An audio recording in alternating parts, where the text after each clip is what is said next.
couple of years ago, through a strategic planning exercise, we reaffirmed our core values, which are equity, inclusion and diversity. And I believe the Reconciliation Action Plan is a really concrete commitment to living those values.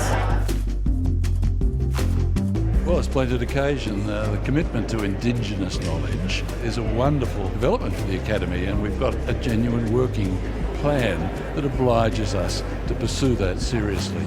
In order for us to move forward, we really need to do it together, collectively, and it can't just be on the shoulders of Aboriginal and Torres Strait Islander people.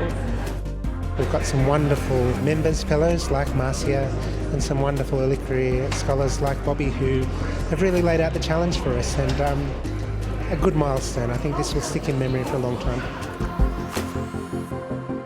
So it's a formal way of overcoming the racism towards Aboriginal and Torres Strait Islander people, and more particularly their exclusion from Australian society. And so I'm really thrilled to have launched the Reconciliation Action Plan today, because it formalises the Academy's relationship with Aboriginal and Torres Strait Islander Australia.